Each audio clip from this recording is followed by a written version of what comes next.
ang mga kwento ng pag-ibig, kwento ng buhay, at kwento ng pag-asa dito sa Barangay Love Stories. Love Stories.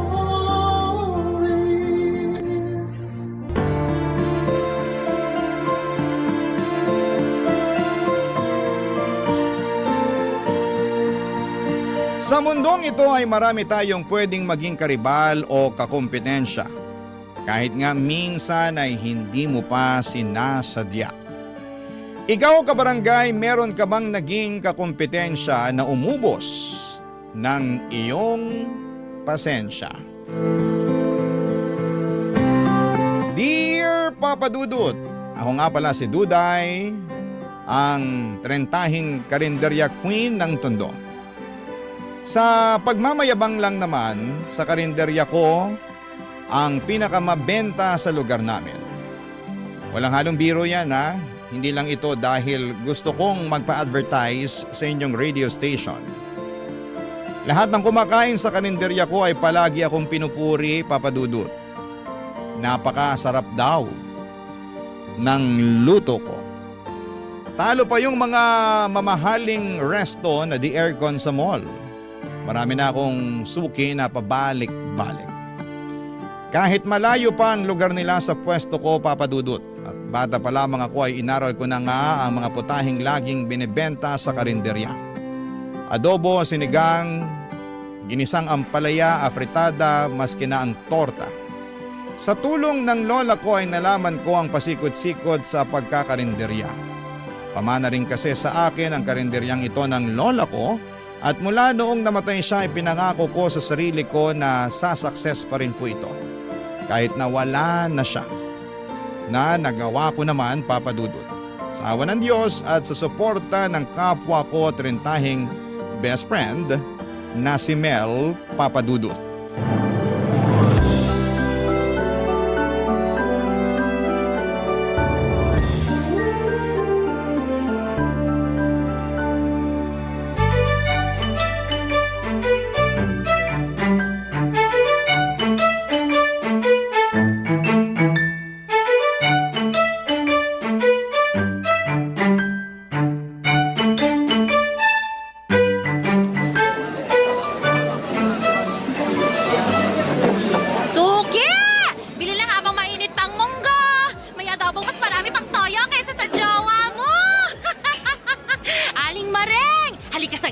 Silipin mo tong tortang talong ko, oh. Hindi mamantika, crispy pa. Pakaingay naman ng babaeng to. Hoy bakla, tigilan mo ako kung ayaw mong ibuhos ko sa batok mo tong sabaw ng sinigang ko, ha? Be naman, nangangasim na nga yung bato ko dahil sa init. Bubuhusan mo pa ng sinigang. Ay, gumilid ka nga. Natatakpan mo yung mga ulam ko. Ano ka ba? Kahit takpan ko itong mga benta mo, ang lakas pa rin ng amoy. Lalapitan pa rin ng customer. Bakit? Malinamnam bang amoy? Yes! Halatang pinasarap lang ng betchin. Charas! Sarap kita dyan eh. Di ako gumagamit ng betchin, no? Alam ko namang ma-pride ka pagdating sa betchin. Kaya nga ako bilib sa'yo. Kasi napapasarap mo ng todo yung luto mo kahit walang betchin. Duda ka pa. Yeah. Alam mo namang pinagpala ako sa galing sa pagluluto. Ganun? Minsan talaga dapat hindi ka pinupuri, no? Lumalaki ulo mo, be. Gusto maging down to earth, reminder lang. Ay, ayoko nga. Hindi ako magiging down to earth. At bakit ko naman gagawin yun eh? Saksakan ng sarap tong luto ko. Pang world class. Kavogue ang Fine Dining Restaurant. Ay! Oh, ayusin mo na kayong fine dining restaurant mo. Ay, Duday! Andiyan na yung crush mo, si Randy. Ang putok na naman yung ugat sa braso. Ang laki talaga, Hoy, umayos ka nga bakla. Sa akin lang ugat niya na. Uy, ba't mo ba pinagdadamot kung pwede namang hating kapatid na lang? Tigilan mo nga ako. Hating kapatid ka pang nalalaman dyan eh. Baka lamunin mo na ng buo si Randy kapag tumalikod ako. Hoy, hindi naman ako ganun. Hindi ako ganun kagutom sa braso niyang maugat. Ayos ka nga, andyan na siya. Tumimik ka na dyan. Uy, Duday! Mel! Kumusta, Randy? Kain ka ulit? Kumusta yung braso mo, Randy? Ugatin ba rin ba? Ay, hindi. Ang ibig ko sabihin, kumain ka na para hindi magutom yung mga ugat sa braso mo. Baka magalit yung mga yan. Baka biglang mga ganon. Ano ka Huwag mong pakinggan si Mel. Gutom lang yan sa Braso de Mercedes. Anong gusto mong ulam, Randy? Kahit isang pritong tilapia lang tapos ano bang gulay meron ka dyan? Alam mo naman tayong mga trentahin kailangan na natin ng gulay, di ba? Ay, gusto mo ng talong? Ay, Teresa! Tsaka sabaw. Diba? Maraming sabaw, gano'n. Ayos ka lang ba, Mel? Parang kanina ka pa, ano ka ba? Pusa ka ba? Ay, ano ba naman, Randy? Kailan ba yung pusa? Nako, wag na nga kayo magtalo sa harapan ng mga ulam ko. Baka magtampo yung okra, kumulubot bigla. Okay na ba sa tilapia, Randy? Magmunggo ka na lang para pumare sa tilapia. May sahog tong chicharon tsaka tinapa. Teka, parang first class yung munggo mo Ay? Baka magkulang tong dala kong pera. Ay, hayaan mo na. Huwag mo nang bayaran tong munggo. Talaga? Oo, kasi si Mel na raw ang manlilibre sa'yo. Hoy, girl! Ba't naman ako yung ginawa mong volunteer sa Munggo? Teka, huwag mo nang pagbayarin si Mel. Ako nang bahala. Magkano ba? Ay, sige na nga, libre na ang munggo. Ito na lang tilapia at kanin ang bayaran mo. Oh, heto pa saging. Libre na rin. Yun! Wow! The best ka talaga, Duday. pala Kaya yung hindi ako saging. makalingon sa ibang karinderya Alam mo, sa'yo pa lang, kontento na ako. Oh! Ayan! Ganun! Ano ba? Kababata ko si Randy at matagal ko na siyang gusto. Bata pa lamang kami ay type ko na siya papadudot. Pero parang hindi niya ako bet. Parang ang turing niya sa akin ay nakababatang kapatid. Mas matanda siya sa amin ni Mel ng 5 taon. Lagi ko nga ang fini-flames, hope, ang mga pangalan namin. Nakakainis lang kasi puro friends ang lumalabas. Minsan ay gusto ko na tuloy magpalit ng pangalan. Madalas ko namang iparamdam kay Randy na type ko siya papadudot. Yung mga libreng ulam niya, hindi pa ba sapat yon para ma-realize niyang gusto ko siya? Soffer, manhid niya. Kala mo ay nakalaklak ng anesthesia. Kaya lang konting tiis, ganun talaga ang mga lalaki. Masyado silang nonchalant. Hindi naman ako napapagod maghintay. Hanggat wala siyang girlfriend, papadudot, aasa ako na mapapansin din niya balang araw.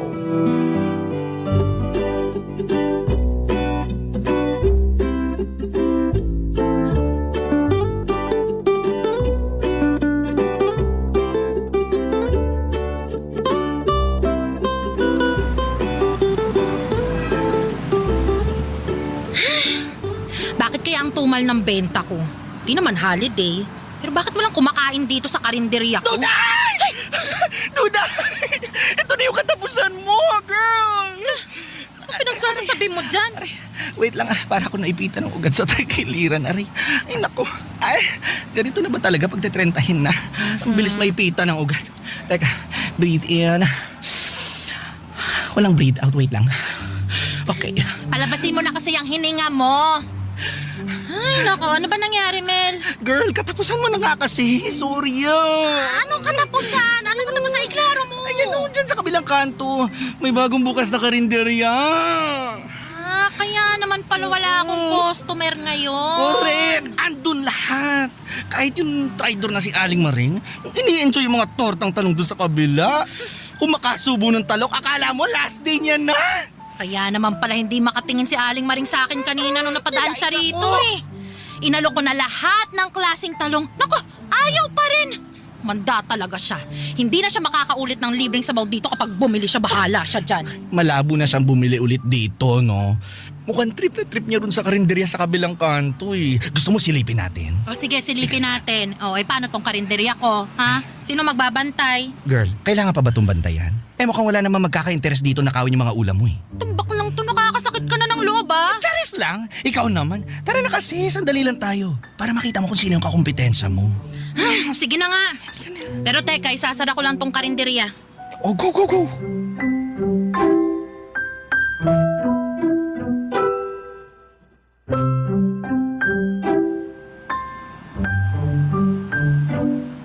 Yan ba? Yan ba yung karinderyang tatalo sa akin?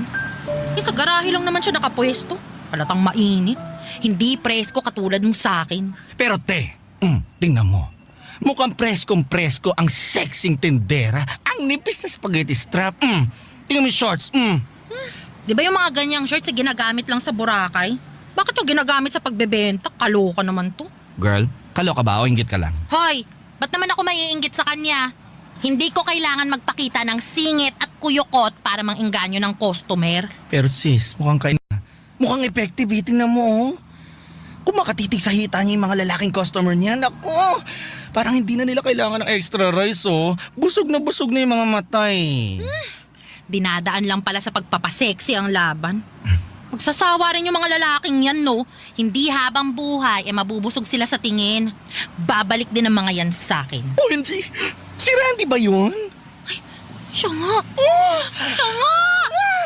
Traitor! Matapos kong ilibre ng ulam at saging, tapos bigla magpapatukso doon sa harot na tindera? Girl, kita mo yun? May pahawak pa sa brasong ate mo. Ay, pinisil niya yung ugat ni Randy sa braso. Kita ko yun! Akin yun! Akin yan, Kailangan nating malaman kung sinong mahaderang tindera na yan. Don't worry, I got you, sis. Lintik lang ang walang ganti. Wala siyang karapatan sa ugat ni Randy. That's mine. Anong mind atin yon? Yes, ate yan.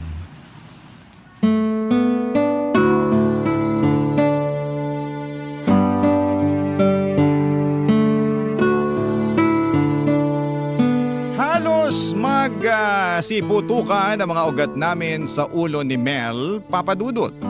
Nakakairita na kinuha na nga ng babaeng ito ang mga customers ko, pati ba naman si Randy? Pulang-pula ang mga mata ko habang pinagmamasdan kung paanong makatitig si Randy sa tenderang yon na akala mo ay isa siyang ulam na napakasarap. Umalis na kami kaagad ni Mel bago pa kami ma-stroke sa selos. At inalam na rin namin kung sino ba ang bagong saltang tendera na ito. Siya pala si Cindy, Papa Dudut. Kaedad lang din namin pero mas mukha lang siyang bata dahil balita namin buwan-buwan daw nagpapagluta drip siya. Sagana rin daw siya sa sunscreen dahil reseller siya ng sunscreen ng isang vlogger. Mahilig tumesting ng mga negosyo at ang naisip niyang gawing negosyo ay karinderya dahil dumarami na mga tao sa lugar namin. Marami akong napasarang karinderya dahil ako ang pinipili ng mga taga roon sa amin. Pero mula noong dumating tong si Cindy ay natakot naman ako. Paano kung karinderya ko na ang mapasara niya, Papa Dudut? Barangay Love Stories. Barangay Love Stories.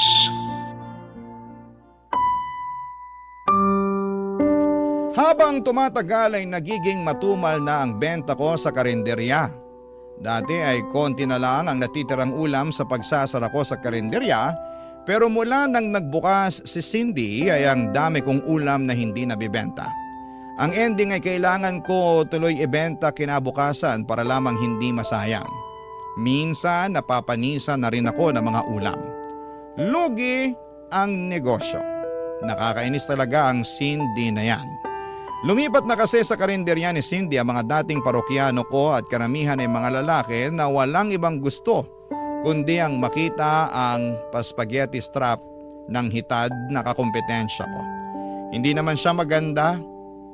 Totoo, maputi at makinis lang siya. Magkaroon lang talaga siya ng pimple sa pisngi, mawawala na ang apil niya. Sure ako doon, Papa Dudut.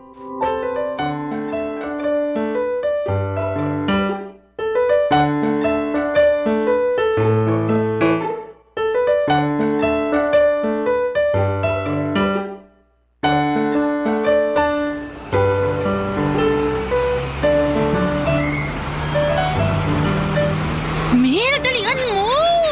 Teka, please lang. Hinahinay lang sa paglalakad. Marupok na yung tuhod ko. Dalian mo, bakla! Wag mo na akong artehan dyan. Kailangan natin sugurin si Cindy habang kainitan ng mga benta niya. Mag-eskandalo ka talaga, sis? Ayoko ng ganyan. Ikaw na lang. Hoy, hindi ako mag-eskandalo, okay? Oh. Gusto ko lang laitin yung mga benta niya sa harapan ng mga customer niya. Ay, girl, pag-eskandalo pa rin yon. Pero low-key lang. Ginaslight pa ang pagiging eskandalosa. Ewan ko sa'yo, Duday. Masyado ka nang na-obsess dyan kay Cindy. bakit hindi mo na lang sarapan yung benta mo? Baka kailangan mo na talaga ng magical powers ng Betchin para bumalik sa'yo yung fans mo. Hindi na to madadaan sa Betchin, Mel, ha? Sobrang lala na kaya ng emotional damage sa akin. Kailangan maturuan na ng leksyon ng Cindy na yan. Wala namang ginawang masama sa'yo si Cindy. Nagkataon lang siguro na dahil bago siya yung pinapansin ngayon. Babalik din sa'yo yung customers pag naumay na sila sa mamantikang adobo ni Cindy. Miss ko na yung mga customer ko. Kaya kailangan ko na silang pabalikin sa akin. Dali na, bilisan mo! Bakit kaya hindi na lang ikaw ang mag-isang sumugod doon? Bakit kailangan kalagkarin mo pa ako rito? Eh kasi nga, kailangan ko ng backup. Basta, dapat agree ka lang ng agree kapag nilalait ko yung benta ni Cindy, ha? Ano, G?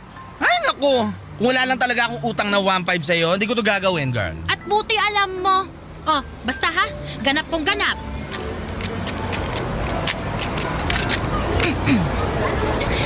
Hi! Bagong bukas tong karinderya nyo.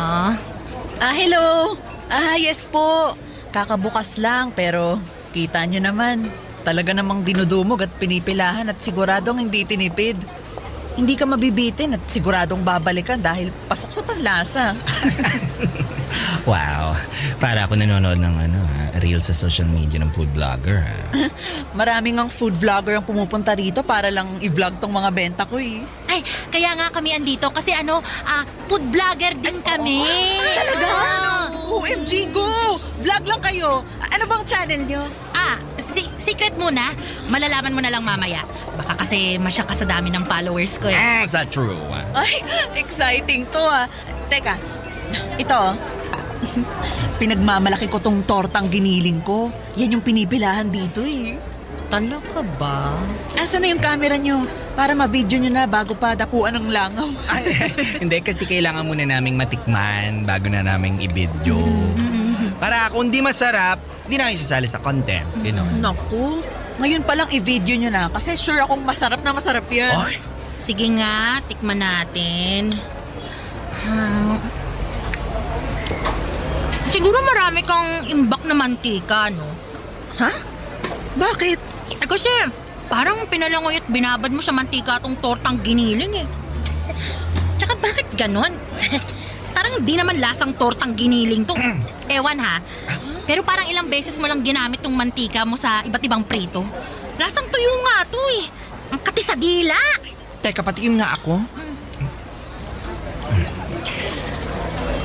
Hindi naman tuyo na lasahan ko, pero lasang sinigang. Ba't ang asim? Ay, alam mo, nalasahan ko rin yung asim. Pero hindi asim ng sinigang eh. Parang parang asim ng panis na ulam. Ay, girl! Ano ba to?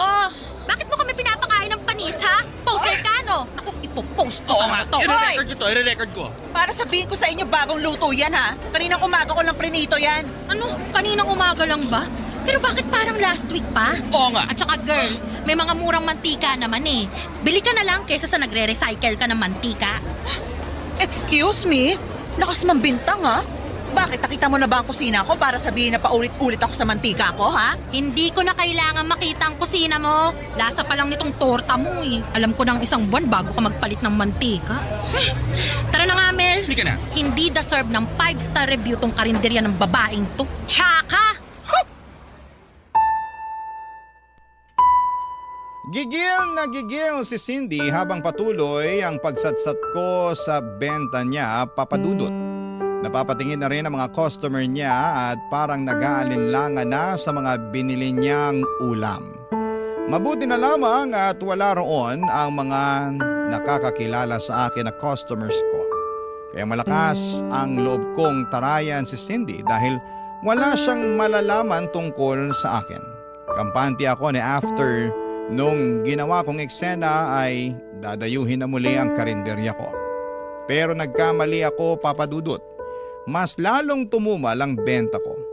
Masama ang loob kong nilagyan ng betchin ang ulam ko. Kahit na tipong nagkandahilo-hilo na ako sa pagtikim ng ulam na may betchin. Mahina kasi ako sa betchin pero tiniis ko yon para mahatak ulit ang customers ko. Pero walang nangyari. Kaya naman ginamit ko na ang pinagbabawal na technique. Nagsuot na ako ng mga damit katulad ng suot ni Cindy, Papa Dudut.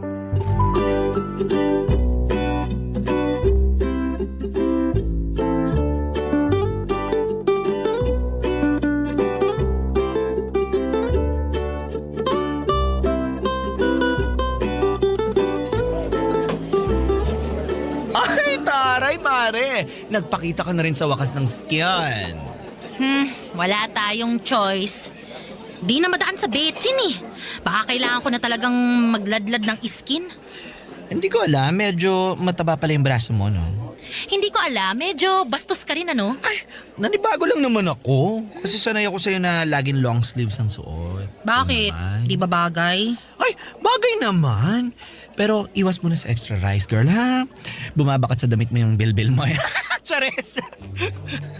Alam mo, hindi na charis yan eh. Ay, oo naman. Kumabig lang ako ng joke sa dulo para hindi ka masaktan, gano'n. So ano, magpapalit na ba ako? Sa sinabi mo, feeling ko tuloy baka mas lalo akong makataboy ng customers eh. Ay, okay na yan, sis. Laman tiyan ka pa rin naman. Tsaka perfect ang makeup mo today. Pula ng blush on, no? Kasing pula ng tusinong benta mo. Taray. Malis ka na nga! Panira ka ng araw eh! Okay, sis. Tawagan mo na lang ako later kapag may ulam kang hindi mabebenta, ha? Willing akong saluhin. Mag-stomach in na lang kaya ako. Para hindi masyadong lumitaw yung bilbil ko.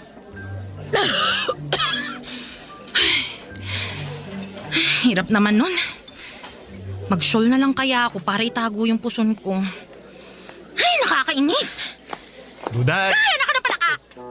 Duday, may kausap ka? Barandi, nakakagulat ka naman eh. Ano yan, kinakausap mo bang sarili mo? Hindi! Ko-compute lang ako. Huwag kang ano dyan. Ano bang kailangan mo? Ano, syempre, bibili ako ng ulam sa'yo. Oh, bakit ngayon ka lang bibili dito, ha? Namiss kong ulam mo eh. Baka ang sabihin mo na miss mo yung mga libreng ulam ko. Di ka na makakalibre ngayon. Wala pa akong benta. Naku, hindi naman ako magpapalibre.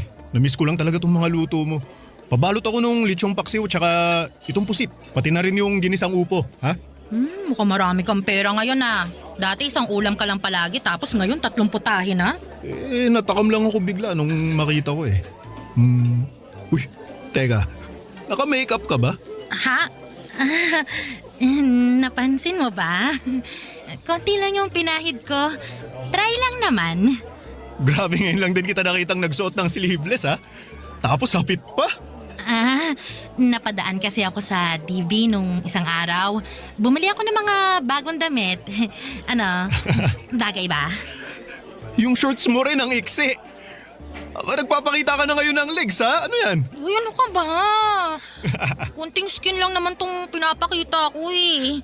Hindi ko naman kasi pwedeng ipagdamot. Sarap ng tawa nito, sapakin kita. Oh, bakit ka ba tumatawa? Ay, wala. Ay, naalala ko lang kasi yung waitress na tinable nung tatay ko dun sa beer house dati. Alam mo, ganyan din kakapal yung makeup nun eh. Tsaka ang iksi ng suot. Tapos, tapos lumuluwa pa yung bilbil sa gilid. Mukha ba akong taga-bar? Ay, hindi. Ay, nanibago lang ako. Sorry. Duday, ipagbalot mo ng ako ng ulam para makaalis na ako. Na-hurt ako sa sinabi ni Randy, Papa Dudut. Okay lang kung si Mel yung mangdaot ng itsura ko. Hindi ako masyadong apektado pero noong si Randy na yung gumawa, ang sakit pala. Kasi gusto ko siya. Gusto kong ma-impress siya sa pagbabago ko. Pero parang nilait niya ako at ang buong pagkatao ko nang tumawa siya ng sobrang lakas.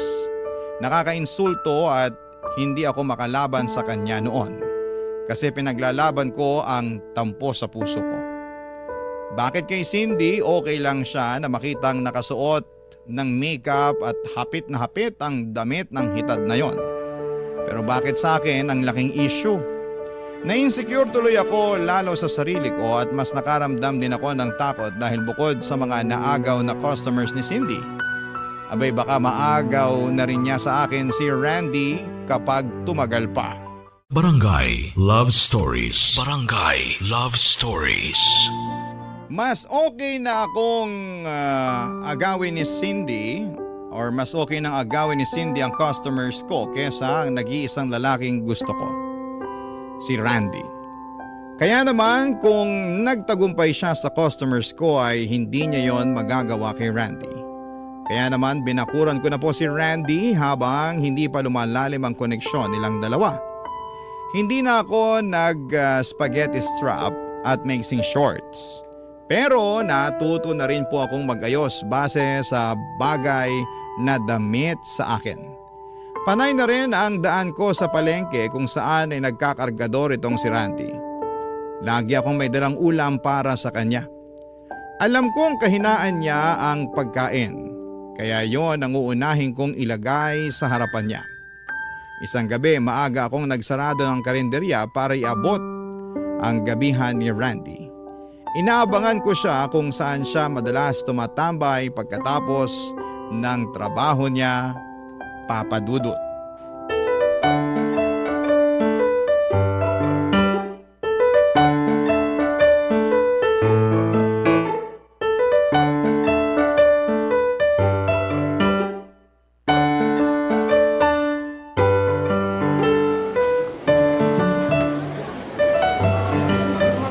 Girl, kanina pa tayo naghihintay dito ah.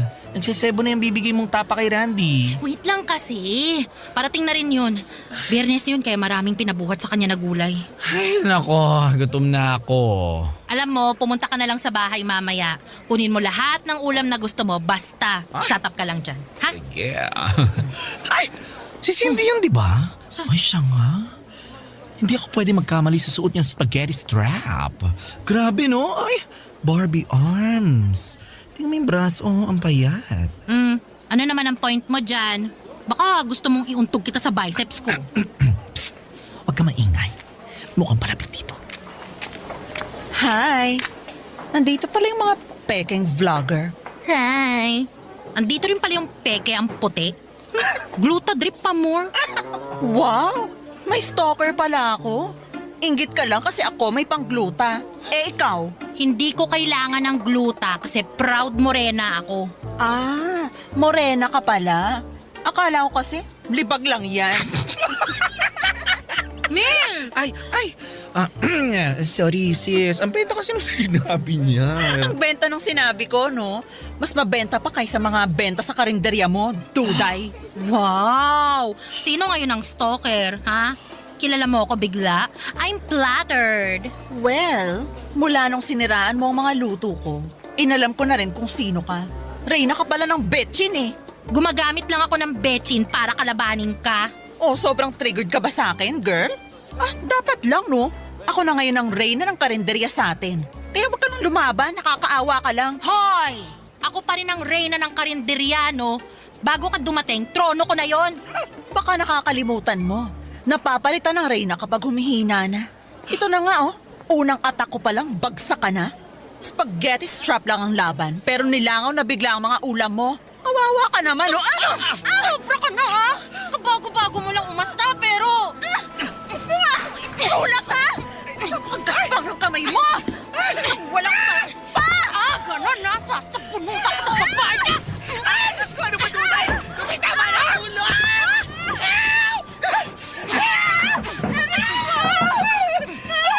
Tunay! Tama na! Walang titigil sa pamilya ka!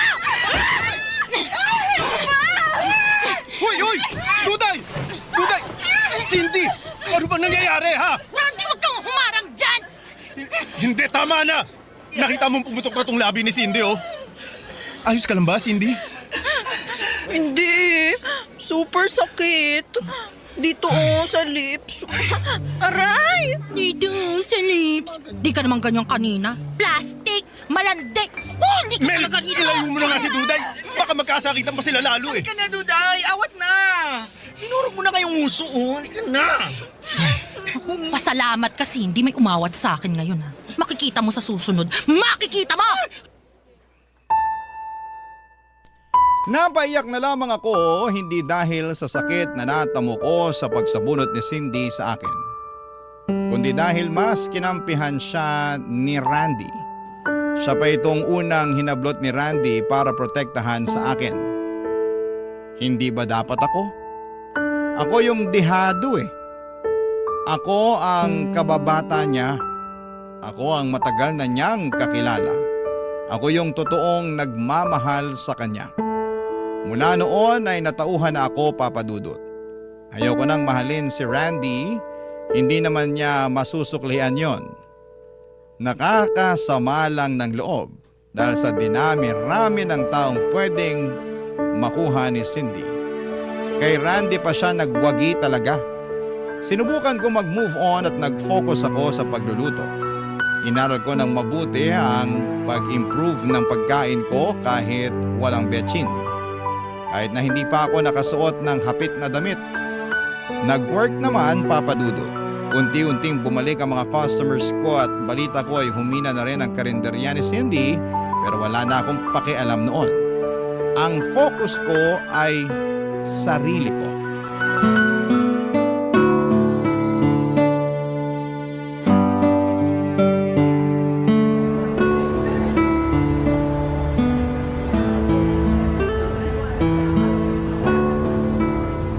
Konti na lang tong natirang adobong sitaw. Ha? Iuwi mo na, Mel. Wala na bang afritadang manok dyan? Ay, naku pa kasi kinag-crave yun eh. Wala na. Ubus na. Bawi ka na lang bukas. Ay, grabe ah. Lumakas ulit benta mo. Tsaka parang mas mabenta ka na ngayon kaysa noon. Ganun talaga kapag nakafocus ka sa sarili mo. Eme. Ay, pakilagay mo nga muna tong kanin sa ref. Tsaka pakicheck mo na rin kung meron pang graham cake sa freezer. Kainin natin mamaya. Ay, bet ko yan. Wait.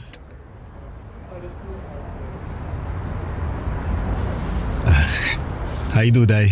Sarado ng karinderya ko. Bumalik ka na lang sa Cindy mo. Galit ka pa rin ba? Isang buwan mo na akong iniiwasan. In-unfriend mo pa ako sa social media. Bakit? Deserve mo naman eh. After mong kampihan sa Cindy kaysa sa akin, ano sa tingin mo? Gusto pa kita maging friend sa social media? Sige na naman, Duday. Huwag ka nang magtampo. Eto, may dala akong ulam para sa'yo. Oh, Para kang tanga. Dadalhan mo ako ng ulam mula sa ibang karinderya? binili ko yan kay Cindy. Hindi ka pa rin talaga tapos sa pananakit sa akin, ano? Talagang dinala mo pa rito yung ulam ng hitad na yon? Huwag ka munang magalit kasi. Tikman mo muna. Mas gusto ko pang tumikim ng lason kesa dyan sa mamantikang ulam niya. Ayun na nga mamantika talaga ang mga benta niya kasi kailangan niyang ulit-ulitin yung mga benta niya sa loob ng isang linggo. Alam mo naman na nakakatagal ng buhay ng ulam kapag lumalangoy sa mantika yung pagkain, di ba? Akin na nga yan. Titikman ko. Ano ba to? Ba't ganito yung lasa? Matabang na nga, alam mong luma pa. Oh, sabi ko naman sa'yo wala talagang tatalo sa mga ulam mo, Duday. Walang tatalo pero doon ka kumakain sa kanya. Mas plastic ka pa sa plastic labo. Eto na naman tayo Ito na, magpapaliwanag na ako kung bakit ako laging nandun. Ako yung tagahatid ng gulay at karne para kay Cindy. Kinontrata niya ako, malaki yung bayad niya Libre pa ang pagkain mula umaga hanggang tanghali. Kaya yun, syempre, pinatos ko na. Sayang din naman yung kita, no? Ang dami mo naman pwedeng gawing racket dyan ah. Pero bakit sa bruhang yun pa? Aminin mo, type mo lang talaga siya Hoy, hindi ko siya type. Alam mo namang ayoko sa mga babaeng halos lilitaw na lahat ng ililitaw sa katawan Ayoko sa mga masyadong ma-makeup. Sinungaling. Ay nako. Alam mo kung ayaw mong maniwala, hindi naman kita pipilitin. Pero sana maintindihan mo na kailangan ko rin ng pera. Kailangan kong makaipon kaya ako nagtrabaho sa kanya. Bakit ba bigla kang naging mukhang pera ha? Dati naman sapat na sa'yo kung magkano man yung kinikita mo dyan sa pagkakargador mo sa palengke. Tsaka sa pag-extra-extra mo bilang delivery boy. Ano kasi, gusto kong makaipon para hindi naman nakakahiya sa'yo kapag inaya kitang lumabas. Gusto mo akong ayain lumabas? Naku, dati pa. Hindi lang ako makadiskarte kasi nahihiya ako Mas marami kang pera sa akin. May sarili kang negosyo. Strong at saka independent woman ka. Ano ba naman ako, di ba? Kaya syempre gusto ko na may patunayan sa'yo bago ako lalapit para manligaw. Teka.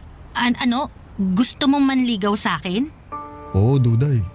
Kaya nga ako nandito Kasi may sapat na akong ipon para hindi naman nakakahiyang lumabas tayo.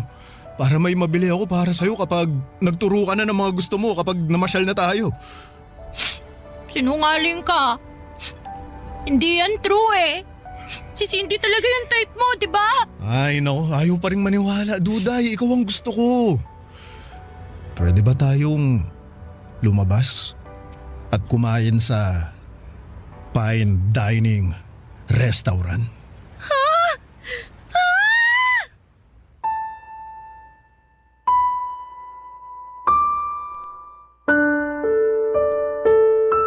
Kinilig ako sa wakas ay umamin na rin si Randy.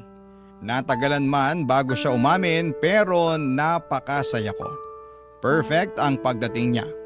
Kung kailan nag-let go na ako sa kanya ay saka naman siya lumapit. Kung kailan nag-focus ako sa sarili ko ay saka naman siya nag-focus sa akin. Nakakatuwa lang talaga, Papa Dudut, mula noon ay naging happy na ako. Sa career ko sa karinderya at sa love life ko. Nabalitaan kong nagsarado na rin ang karinderya ni Cindy. Napansin na rin ng mga tao na nakakaumay ang mga benta niyang mamantika. Sa akin na pumupunta ang mga customers niya. Hindi pa rin kami nagkakaayos na dalawa pero napatawad ko na po siya. At sana'y napatawad na rin niya ako. Maraming salamat po sa pagbasa ng aking liham. Ang inyong kapuso at kabarangay forever, Duday. Uy, kabarangay! Agree ka ba sa ending ng ating barangay love stories na ito? I-share mo na ang feelings mo sa ating comment section. Ang mga kwento ng pag-ibig, kwento ng buhay at kwento ng pag-asa dito sa Barangay Love Stories. Love Stories.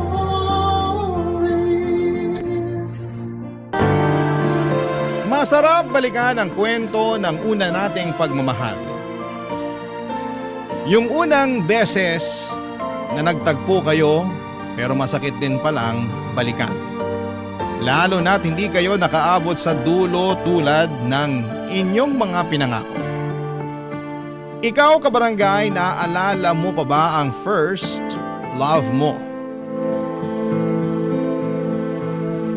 Dear Papa Dudut, ako nga pala si Lexie, 35 years old, single, 10 taon na akong walang karelasyon. Hindi dahil walang nanliligaw kundi dahil ayoko nang sumubok ulit. Ang first love at first boyfriend ko na si Brad, ang siyang huli ko na marahil na pag-ibig. Naging kaklase ko siya noong college, 18 years old pa lamang kami noon. Sa ganong edad na rin kami nagkamabutihan at nagkaroon ng relasyon. Iba talaga ang first love kapag binabalik-balikan mo. Ang sarap sa pakiramdam na malasap, yung unang kilig at unang yakap mula sa kanila. Pero marahil yun din ang pinakamasakit.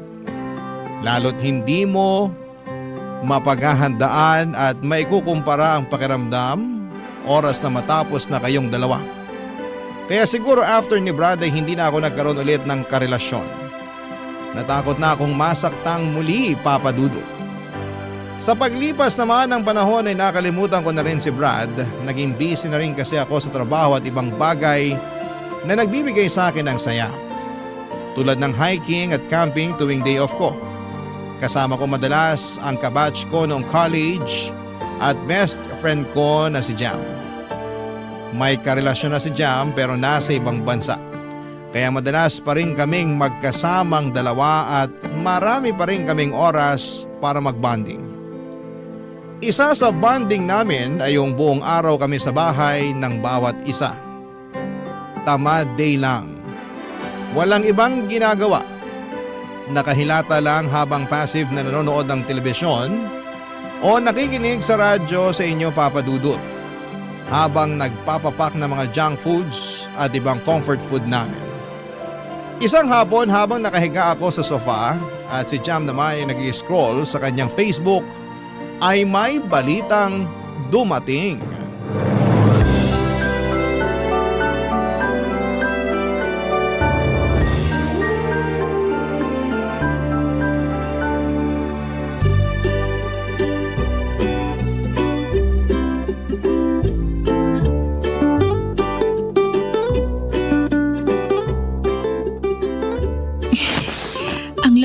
ganitong sofa mo, Jam. Kapag ayaw mo na to, bigay mo na sa akin ah. Swap tayo sa kama mo. Sa'yo na yung sofa ko, akin na ang kama mo. Hoy, pamana pa sa akin ng lola ko yung kama na yun, no? Hindi pwede. Swap ko na lang sa 1 dosenang sardinas tong sofa mo. Baka gusto mong ipukpok ko sa ulo mo yung 2 can opener ko. Ay, wala na akong pakialam sa sinasabi mo. Sobrang relaxing nitong pwesto ko. Sige, galit-galit muna tayo. Mag-scroll lang muna ako sa Facebook ko. Okay, OMG! mag-scroll ka lang dyan. Huwag ka nang maingay. Magpa-power nap ako eh. Lexi! Ano yun? Lexi! Ano nga? Engaged na si Brad! Brad. Yung ex mo! Yung first love mo! Kaklase natin sa college! Yung… Jam, kilala ko si Brad. Kumalma ka nga. bakit parang ewan yung sagot mo riyan? Bakit ganyan ang reaction mo? Kasalanan to ng sofa mo eh. Masyadong nilambutan. Okay ka lang? Obvious ba? So, hindi? Lapit ba ako sa'yo? Damayan kita? Ha? Para saan? Kasi ang sakit kaya kapag nalaman mong nakahanap na ng the one yung one great love mo. First love ko lang si Brad. Sobra ka namang mag-assume na siya yung one great love ko. Hindi ba? Kasi sa pagkakaalam ko, ilang taon mo siyang iniyakan. Nung nalasing ka at nag-relapse, sabi mo siya ang greatest love mo. At ipapaalala ko lang sa'yo ha, 10 years na, pero hindi ka pa rin nakahanap ng kapalit ni Brad dyan sa puso mo. Handa kong ipagpalit si Brad sa sofa mo, girl. Nagpapanggap kang okay, no? Bakit naman ako magpapanggap na okay? Eh hindi naman na kailangan kasi okay na okay ako. Kaya please, hayaan mo na lang ako mag-power nap. Sige, kung yan ang makakatulong sa'yo para hindi maramdaman ng pain mula sa engagement ng first boyfriend mo, go lang! Hay naku, Jam. Naka-move on na ang lahat sa amin, ikaw na lang ang hindi pa. Kasi alam mo naman na naging president ako ng fans club nyo nung college tayo, no? Ay, akala talaga namin, kayo na yung magkakatuluyan. Ang daming signs noon na hindi kami match. Ewan ko ba sa inyo kung bakit iniisip niyong magkakatuluyan kaming dalawa? Pero ang dami ring signs na kayo ang endgame ng isa't isa. Saksi ako kung paano kayo magmahalan dati Wag ako, girl. Kita ko lahat. Ramdam ko ang pagmamahalan yung dalawa ni Brad. Sagad sa buto.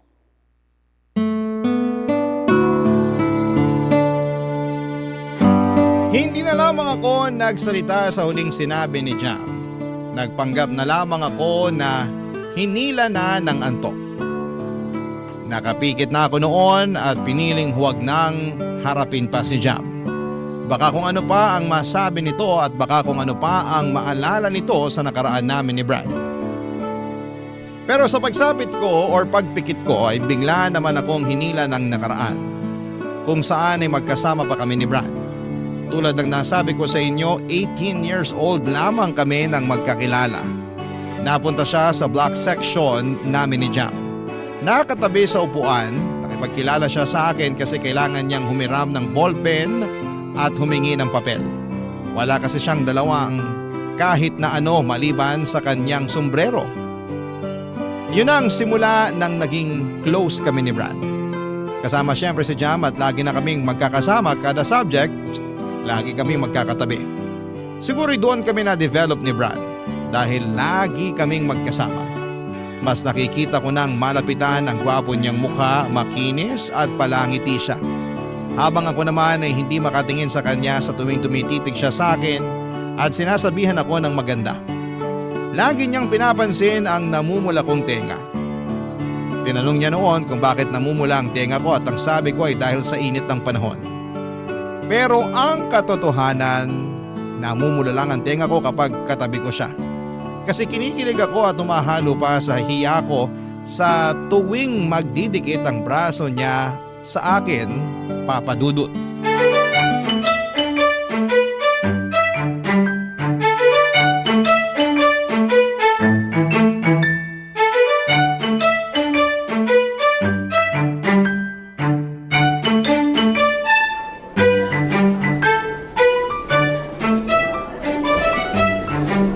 Grabe, ang hirap nung quiz kanina. Kulang na lang ma-stroke ako sa first question.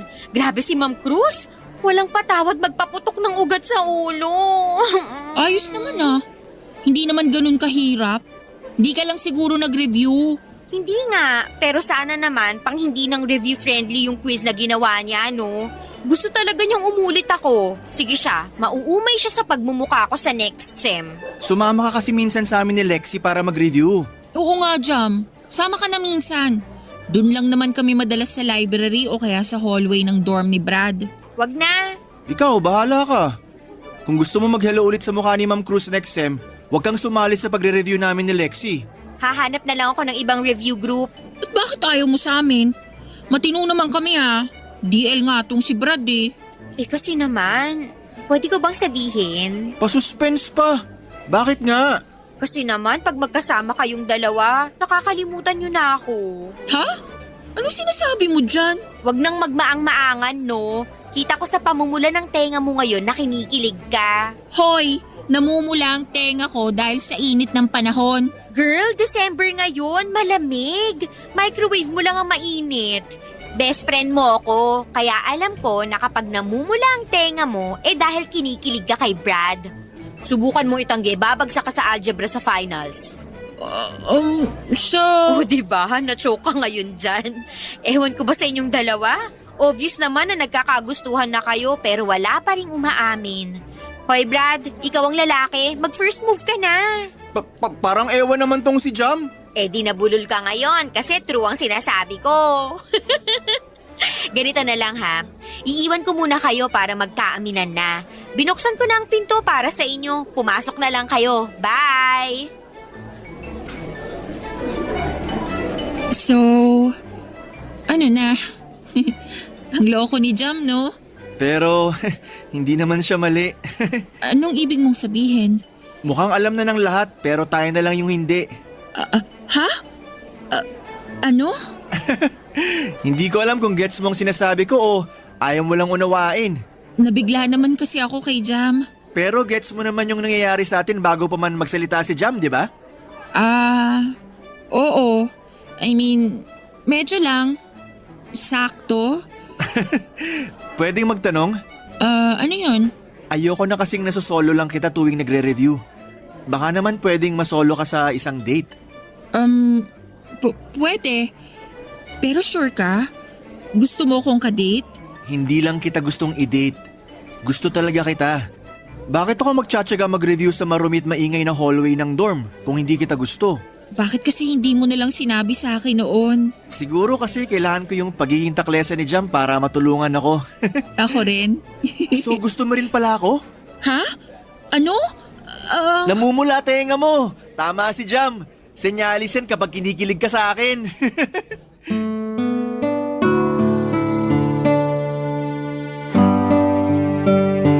Mga padudot, hindi na ako nakatanggi sa sinabi ni Brad. Totoo naman kasi, bakit pa ako magdi-deny? Sinumbong na ako ng tenga ko. Ngumiti na lamang ako sa kanya bilang pagsagot ng oo. Ang saya ni Brad, papadudot. Napatalon pa ito at ang first date namin nangyari noong hapon na yon. Sa isang maliit na kainan lang malapit sa campus namin. Bihirang estudyanteng pumupunta roon dahil pangmatanda raw ang mga bentang pagkain. In-order namin ang large size special bibingkang bigas at dinuguan na may siling labuyo. Para sa amin, mas perfect na i-partner ang dinuguan sa bibingka kesa sa puto. Na-enjoy namin ang araw na yon. Pinicturean pa ni Brad ang pagkain namin at nag-selfie kami at pinost niya sa Facebook niya. Ang mga nakakita papadudot ng post ni Brad na yon ay kinantsawang kami. Lahat sila'y natuwa dahil finally daw ay umamin na kami sa isa't isa. Nagbiro pa yung iba at sinabing nagpustahan pa sila na sa huli ay magiging kami rin. Nangunguna sa pang-aasar noon si Jam. Ano pa bang inaasahan namin siya yung tulay namin ni Brad, papadudot. Malaki ang pasasalamat namin kay Jam. Dahil kung hindi dahil sa kanya, papadudot, ay hindi kami magkakaaminan sa nararamdaman namin. Higit sa lahat ay hindi matutupad ang first date namin. Ang first date na nauwi sa first relationship namin ni Brad. Walang kasing saya ang unang relasyon at ang unang pag-ibig. Lalo na't maswerte kong natagpuan yon kay Brad. Pero tulad ng ibang first love, hindi rin naman kami pinalad na magkatuluyan. Papa Dudut. Barangay Love Stories. Barangay Love Stories. Sa paglilikot ng utak ko pabalik sa nakaraan, ay hindi ko maiwasang makaramdam ng kirot sa puso ko. Hindi ko yon pinaalam kay Jam at sinolo ko yon tulad ng mga nangyari sa nakaraan. Gusto kong umiyak dahil malinaw pa rin sa aking alaala ang lahat. Ewan ko ba kung mas naging malinaw ba ang lahat ng alaala ko kay Brad dahil sa nabalitaan kong ikakasal na siya o talagang hindi naman lumabo yon ni minsan.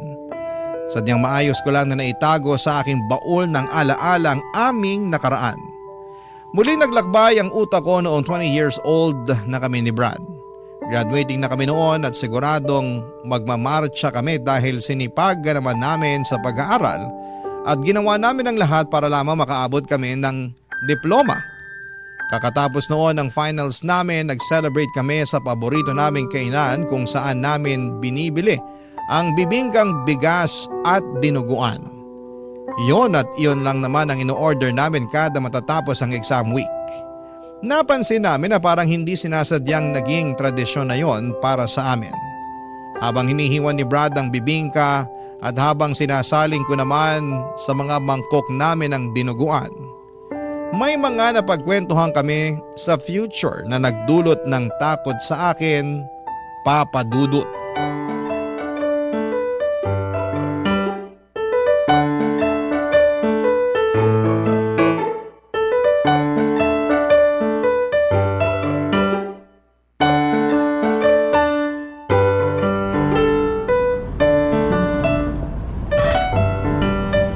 Pakidurog mo ng maigi ang siling labuyo ha.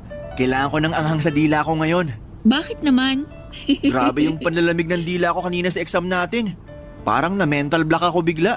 Etos ka. Ikaw, mami-mental block? Ang talino mo kaya palagi. Na mental block nga ako kanina, seryoso. Ewan ko rin. Siguro dahil sa tuloy-tuloy na puyat. O paano mo naman nalagpasan yung pagka-mental block mo? Tiningnan lang kita. Bolero? Dudurugin ko naman tong labuyo eh. Hindi mo na kailangan bilugin yung ulo ko, no? Seryoso nga. Kanina nung pinagpapawisan na ako sa kaba, tumingin lang ako sa'yo. Tapos ang kalmado mo lang na sumasagot ng exam. Kumalma ako bigla. Tapos hindi pa ako nakontento. Bigla akong inimagine ang future natin. Future natin? Oo. Hindi mo ba nai-imagine ang future nating dalawa? Paano mo ba nai-imagine ang future natin? Simple lang. Dalawang versions yun eh. Yung unang version ng future natin, andito tayo sa lungsod. May mga trabaho tayo na malaki ang sahod. Nakatira tayo sa pinakamataas na floor sa isang sikat na kondo. Kita natin sa gabi ang lahat ng liwanag ng buong syudad. May dalawang malaking kwarto yung kondo natin. Isa sa atin at isa naman para ron sa kambal natin. Tapos mag-aaral sila sa private school. Excited nga akong makita habang suot nilang bagong plancha na uniform nila eh. Ang cute lang. Tapos ihahatid ko sila sa school kasama ka. Tapos magkakape muna tayo sandali. Alone time natin. Pagkatapos ng kape, ihahatid na kita sa trabaho mo. Ako naman ang susunod. Yung version 2? Mas simple yun ha. Naisip ko sa probinsya tayo maninirahan. Magnenegosyo tayong dalawa. Kukuha tayo ng modern kubo na merong 3 kwarto. Isa sa atin, isa sa kambal natin, at ang isa naman bakante. Magagamit lang yon kapag may bisita tayo o kapag magkaaway tayo. Kasama rin pala sa ini-imagine yung away natin. Kaya nga 3 yung kwarto, di ba? Tapos meron tayong hardin. May mga tanim tayong gulay at saka may mga alaga rin tayong mga manok, bibe at kambing. Kapag nakaluwag-luwag, bibili tayo ng baka na pwede nating gatasan para sa mga bata. Wala tayo halos kapitbahay. Mahina ang signal para hindi tayo lagi nakatutok sa mga cellphone natin. Tapos meron akong tricycle na ipanghahatid sa mga bata sa school. Okay lang sa akin kahit sa public school sila mag-aaral. Basta cute yung uniform nila. Importante yun. Tapos, uwi ako sa'yo para magkape naman tayo sa balkonahin natin. Kaharap natin ang hardin natin at malakas ang hangin. Ay, simpleng buhay sa probinsya. Yun ang version 2. Detalyado naman palang naiisip mo para sa future natin eh. Ikaw ba? Anong naisip mo para sa future natin? Ako? Pansin ko parang kinakabahan ka habang nagkukwento ako sa future natin. Okay ka lang ba? Ayaw mo ba ng mga ganong usapan? Hindi naman. Kaya lang Hindi mo ako nakikita na kasama mo sa future? hindi ah. Kung meron man akong siguradong nakapinta sa future ko, ikaw yun. Pero ano? Pero tayong dalawa lang nandun. Madilim ang paligid pero magkasama tayo. Walang mga anak, walang bahay, walang trabaho. Basta tayong dalawa lang. Ewan ko kung bakit ganun pero… Shh! At ayos lang yon. Ang importante kasama mo ko. Kahit saan pa yan. Kahit tayong dalawa lang. Basta andun ako at ikaw. Bakit ang swerte ko sa'yo? Kasi tinutumbasan ko lang kung gaano ako kaswerte sa'yo. Halos maiyak ako sa sinabi ni Brad, Papa Dudut. Niyakap ko siya dahil sa panginginig ko. Hinalikan niya ang ulo ko para mapakalma. Sinabi niyang wala akong dapat na ipangamba. Dahil sisiguraduhin niyang magkasama kami hanggang sa pagtanda. Doon ako kumalma, Papa Dudut. Doon ko naramdaman na sigurado na talaga ako. Sigurado ang puso ko na siya na ang kasama ko hanggang sa dulo. Hindi ako magagaya sa mga magulang ko, lumaki sa chaotic or magulong pamilya. Ang mga magulang ko ay walang araw na hindi sila nagtalo at nagsakitan. Lahat yon ay pinakita nila sa harapan ko. Hindi nila ako itinago sa kwarto habang nag-aaway sila o pinalabas man lang. Sinadya nilang makita ko ang sakitan nila para pumili ako kung sino ang aking kakampihan. Napaka-unfair na makita yon ng isang bata. At kapag nag-aaway sila, ako ang nadadamay. Hindi ako nakakakain o nakakapasok sa school dahil mas inuuna nila ang sarili nilang mga issue. Kaya natuto akong maging independent sa paglaki ko. At lagi akong takot sa tuwing nakakaramdam ako na may gusto na ako sa isang tao. Agad kong nilalayuan dahil biglang nagpa-flashback ang gulo ng mga magulang ko noong bata pa lamang ako kapag may nagugustuhan ako. Maliban na lang syempre kay Brad. Siya lang ang nakapagbura ng mga pangit na ala-ala na yon. Kaya sa kanya ako sumugal. Kaya nga hanggang sa makagraduate na kami at makahanap ng trabaho kami pa ring dalawa. Magkasama rin noong nagsisimula sa mababang posisyon sa trabaho hanggang sa ma-promote kami at maging kabilang sa mga boss ng pinagtatrabahuhan namin. Kaka 25 years old lang namin noon. At tulad ng dati, sinelebrate namin ang achievement na yon sa pamamagitan ng pagkain ng paborito naming bibingkang bigas at manghang na dinuguan, Papa Dudut.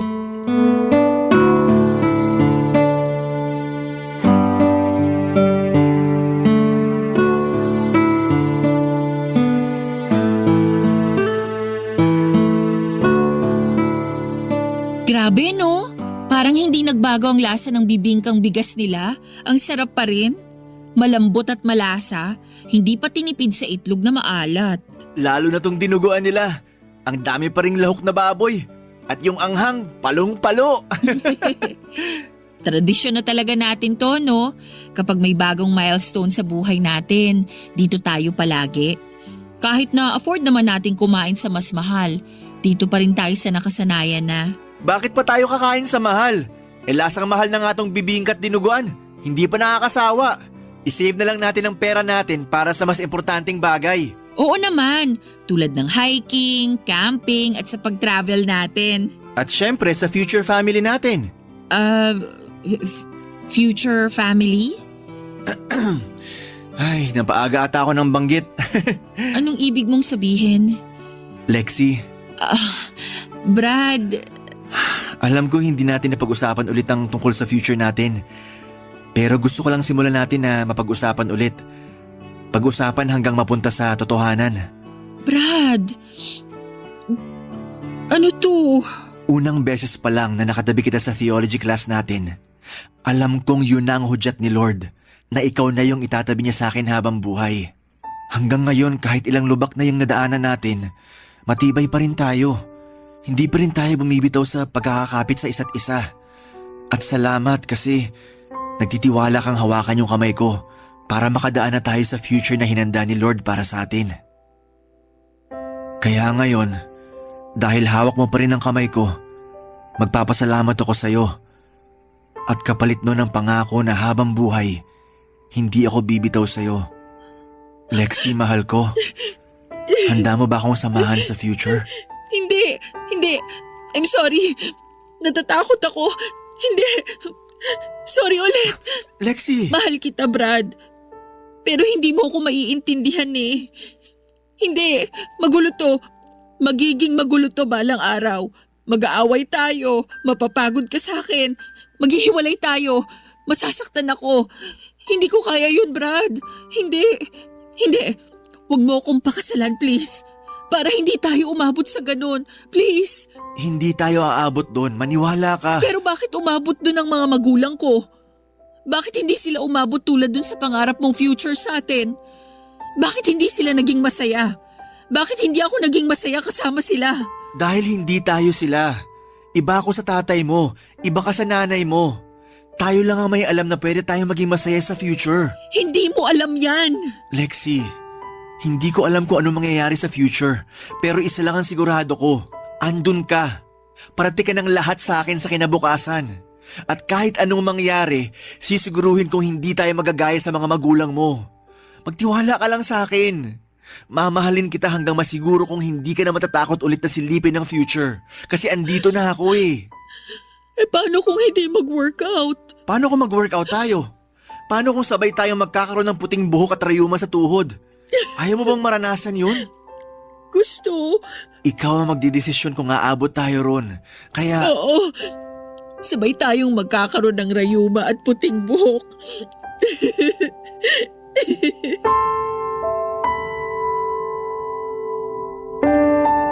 Rayuma at puting buhok. Ewan ko kung anong meron sa mga salitang yon pero bigla kong nakita ang itsura namin noon sa future. Parehong matatanda na kami at mahihina pero malakas pa rin ang pagmamahal para sa isa't isa. Yun ang nakita ko, Papa Dudut. Kung dati madilim at tanging kami lang ang magkasama. Pero nagkaroon ng kulay ang future namin sa paningin ko. Simple, payapa at masaya. Yon ang tatlong pakiramdam na nakasulat sa aming kinabukasan. At yon ang pinagdasal kong mangyari nang pumayag ako sa wakas. Napakasalan si Brad. 6 na buwan lang ang hinintay namin para maikasal. Ganon lang kaiksi ang preparasyon sa pag-iisang dibdib namin ni Brad. Hindi namin pinatagal yon dahil gusto lang namin ang simpleng kasal sa paborito naming simbahan. Kasama ang mga importanteng tao sa buhay namin, ganap na 4:00 ng hapon. Isang makulimlim na Sabado, kompleto na ang mga bisita. At nakaabang na sa labas habang nagkwekwentuhan. Si Brad nasa loob na ng simbahan at nagtatanggal ng kaba. Pero halata sa mukha ang saya, ako na lang ang hinihintay pero hindi ako dumating. Pinili kong hindi sumipot sa araw kung kailan pinangako ko ang habang buhay kay Brad. Barangay Love Stories. Barangay Love Stories. Tinakasan ko ang kasal namin ni Brad, Papa Dudut. Sa kwarto pa lang ng hotel kung saan ako nagstay ay kita na ang saya sa mukha ko. Wala na akong ibang gustong mangyari noon kundi ang makita na si Brad at makasama na siya sa panghabang buhay. Pero ginulo lahat ng iyon ng mga magulang ko. Sinugod ako ng nanay ko sa kwarto para isumbong ang tatay ko at nahuli raw niyang may ka-text na ibang babae ang tatay ko. At imbes na magpaliwanag, nagalit ito at saka sinakal at sinampal ng ilang ulit si nanay. Nakita kong nagdurugo na ang gilid ng labi ni nanay dahil sa bigat ng sampal ni tatay. Pinaretouch ko ng makeup niya sa makeup artist ko para hindi mahalata ang pangingitim ng basag niyang labi. Lumabas ako saglit para tawagan si tatay. Nang sinagot ni tatay ang tawag ko ay galit itong sinumbong ang pagiging bungangera ng nanay ko. Sinabi niyang hindi na raw siya pupunta sa kasal ko kung dadalo rin si nanay. mamili raw ako sa kanilang dalawa kung sino ang makakasama ko sa altar. Papadudot ng hina akong tinapos ang tawag. Hindi ko na alam ang nangyari basta pumasok ako sa loob ng kwarto at saka kinuha ang wallet ko. Hindi naman ako pinansin ni nanay dahil abala ito sa pag-uutos sa makeup artist sa dapat na gawin. Hanggang sa nakita ko na lamang ang sarili kong bumaba ng hotel at pumara ng taxi. Habang suot ang trahe de boda, naghatid ako sa isang bus terminal patungo sa dagat. Wala akong pakialam noon kung pinagtitinginan ako ng mga tao sa paligid. Marami ang nagtataka, Papa Dudut, kung anong nangyari sa akin. Ako bang tumakas sa kasal o ang aking mapapangasawa? Walang nakakaalam, isa man sa kanila. Nang makarating na ako sa dagat, ay napaluhod na lamang ako at saka umiyak. Biglang nagbalik ang takot ko sa future na dati namang nawala na.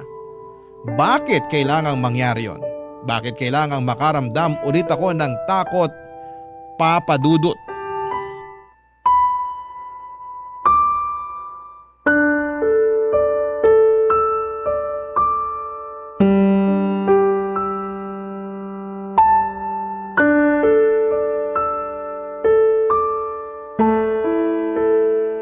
Lexi, asan ka na? Somewhere. Please, sabihin mo sa akin kung nasan ka. Susunduin kita. Huwag ka matakot. Normal ang wedding jitters. Hindi to wedding jitters, Jam.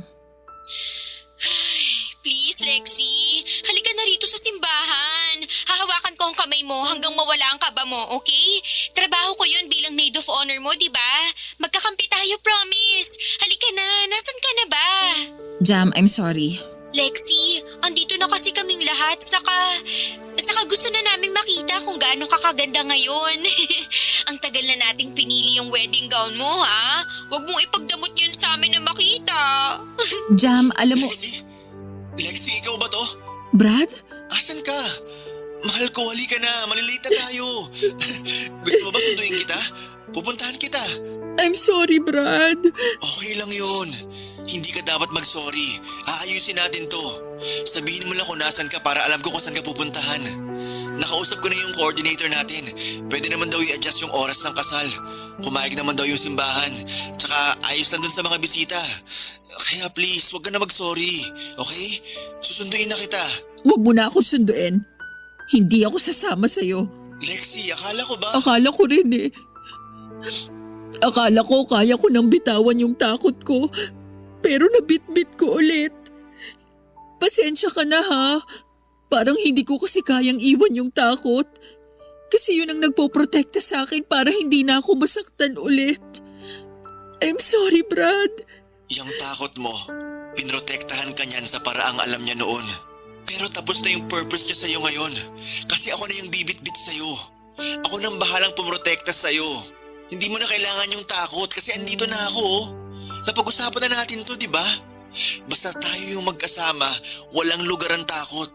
Kasi kaya nating kalabanin yan, di ba? I'm sorry, Brad. Kung ano man ang nangyari kanina para mabuhay ulit yung takot mo, hayaan mo. Susolusyonan natin yan. Akong bahala. Yun naman ang pangako ko sa'yo, di ba? Akong bahala. Brad, palayain mo na ako.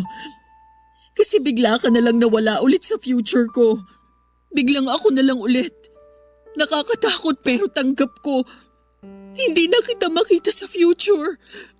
At ayoko nang pilitin na gawin yon kasi nakakapagod na. Hindi. Hindi ako naniniwala. Kasi hindi naman ako umalis para hindi mo mahanap. Kailangan mo lang ako makasama ngayon para makita mo ulit yung future natin. Yung pagputi ng buhok, di ba? Yung rayuma sa tuhod. Di ba yun naman ang end goal natin? Ang magkasama hanggang sa panghihina? Mahina na ako ngayon, Brad. Hindi ko na kayang abutin yung mga nakaplano sa future natin. Kasi ngayon pa lang, lunod na ako rin eh. Hindi na ako makaahon at ayoko nang umahon. Kaya hayaan mo na ako.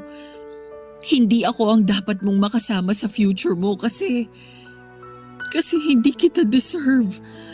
Hindi ko kayang makita yung nakikita mo. At sorry ulit kasi sinubukan ko naman eh. Pero wala talaga. Nawala lang talaga. I'm sorry, Brad. Hindi. Hihintayin kita rito. Alam ko may tapang pa rin sa puso mo. Hindi yan puro takot. Kilala kita.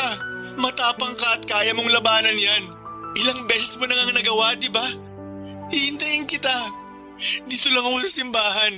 Kahit umalis na silang lahat. Kahit magsara pa ang simbahan, hindi ako aalis dito. Magtitiwala ako na pupunta ka. Pumalik ka. Kahit hindi matuloy ang kasal natin ngayon, okay lang. Basta magpakita ka lang, Lexi. Hihintayin kita. Parang awa mo na. Kahit wala na sila. Huwag mo nang paguri ng sarili mo, Brad. Huwag ka nang maghintay. Tama na. Maawa ka naman sa sarili mo. Hindi ako ang para sa'yo.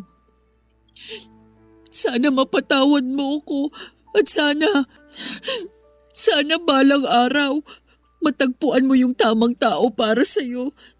Yung katulad mo na may malinaw na direksyon at plano sa future. Hindi katulad ko na malinaw lang ang takot. I'm sorry, Brad. I'm sorry. Hindi halos matapos ang iyak ko noon, Papa Dudut. Tuloy-tuloy lang ang pagbagsak ng luha kahit ayoko na at pagod na. Sa dulo ng puso ko ay merong sumisigaw at sumakay na ako ng bus at bumalik sa piling ni Brad. Pero mas nang ibabaw ang sigaw ng takot. Mas malakas ang sinasabi nitong huwag na akong aatras.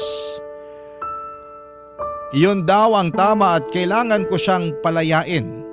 Mas pinaniwalaan ko ang sigaw na yon. Kaya ang sakit ay nagtuloy-tuloy at ang bigat ay mas naramdaman ko. Sa pagdaan ng mga araw ay hindi na ako muling nagparamdam kay Brad. Hinanap niya ako pero pinili kong magtago. Hanggang isang araw ay hindi na ito nagparamdam muli, Papa Dudut. Napakasakit. Pero kailangan ko pong tanggapin. Hindi na kami nakapag-usap na dalawa at lumipas na ang 10 taon saka ko natanggap ang isang masakit na balita. Ikakasal na siya. Hindi ba't yun naman ang hiniling ko para sa kanya? Ang mahanap niya ang tamang babaeng pakakasalan niya. Dapat ay maging masaya ako pero bakit ang sakit pa rin kapag inaalala ko? Huminto na ako sa pagbalik sa nakaraan para na naman akong nalulunod. Parang kahapon lang nangyari ang lahat base sa sobrang lalim na sakit na nararamdaman ko. Hindi ko alam kung ano ang gagawin ko noon. Dinampot ko ang cellphone ko at tinawagan ang isang pamilyar na numero na hindi ko kailanman binura sa cellphone ko. Ang number ni Brad. Nanginginig akong nagdasal na sana'y hindi pa rin siya nagbago ng numero. At tila pinakinggan naman ang aking kahilingan at ilang segundo lang ay sinagot na yon ang pamilyar na boses, Papa Dudut.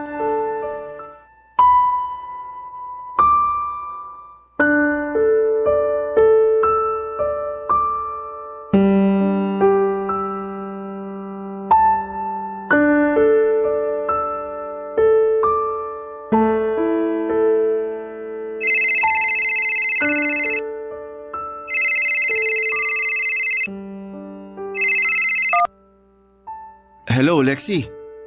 Hi, Brad. Pinalita sa akin ni Jam.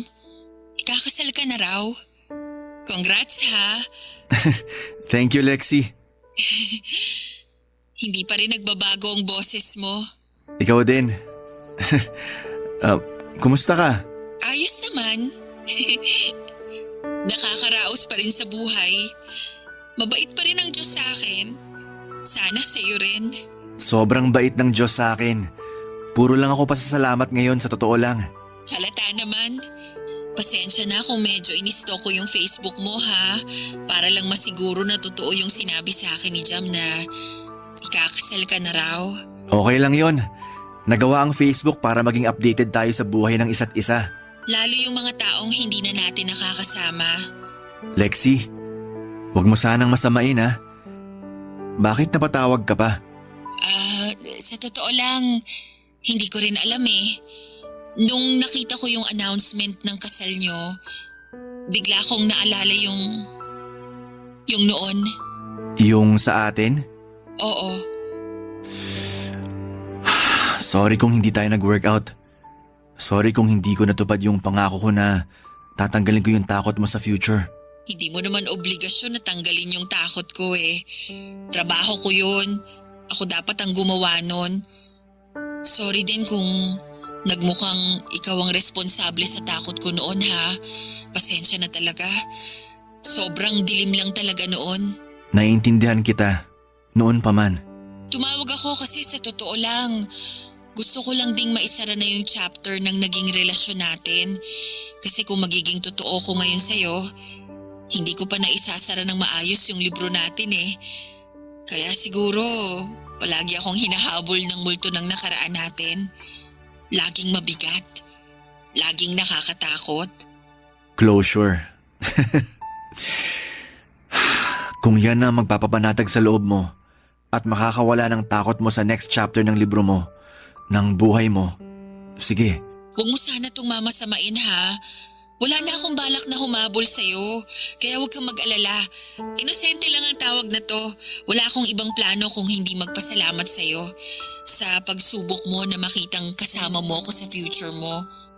Noon, minsan, hindi madaling magplano ng future kasama ako, pero sa'yo ang swabe lang. Ang bilis ko lang ma-imagine kung ano yung magagandang plano mo sa atin. Noon. Kaya lang kasi, mas naniwala ako dun sa pinipintang future ng takot ko. Yung walang tayo, yung matatapos tayo. Sorry kung hindi naging enough yung assurance ko sa'yo ah. Sinubukan ko naman. Akala ko matatalo ko yung nararamdaman mong takot pero aaminin ko, sumabay na rin akong maging mahina tulad mo. Natakot na rin ako kasi parang hindi ko kaya na mag-isa na lang na lumalaban para sa na-drawing kong future natin. Noon, hindi naman pwedeng ako lang ang magkukulay noon kasi mas masaya kung kasama kita habang ginagawa yon. Pero duwag ako. At tama ka, nahila kita sa kaduwagan na yon. I'm sorry. Alam ko kung gaano kasakit ang ginawa ko sa'yo nung time na tinalikuran kita. Pero mas pinili mo pa ring maghintay kahit na alam mong hindi na ako babalik. hinintay talaga kita, ilang taon. Hindi lang ako nagparamdam kasi sabi mo wag na. Alam ni Jam yun. Naisip ko baka nga kailangan mong makapag-isip-isip. Pero hindi mo alam kung ilang beses sa gabi ako nagdadasal sa Diyos na sana tanggalin na niya yung takot sa puso mo para bumalik ka na sa akin. Pero hindi yun nangyari. Hindi ka bumalik. Pero may dumating. Tama ka. May dumating. Naging madali at simple na lang ang lahat nung nakilala ko siya. Tama ka rin noon. May makikilala pa akong mas akma sa akin. At thank you kasi alam kong tumulong ka rin sa pagdadasal para makilala ko ang mapapangasawa ko ngayon. At ibabalik ko sa iyo naging hiling at dasal mo na yon. Hinihiling ko na balang araw kapag handa ka na at wala nang takot, makilala mo na sana yung lalaki na magpapakita sa iyo na masarap magkaroon ng puting buhok at rayuma sa tuhod kasama ang tamang tao. Goodbye, Brad. Goodbye, Lexi. At doon na nga tuluyang nagsara ng payapa ang kabanata namin ni Brad. Naisara ko na rin ng tuluyan ang libro na matagal ko nang itinatago.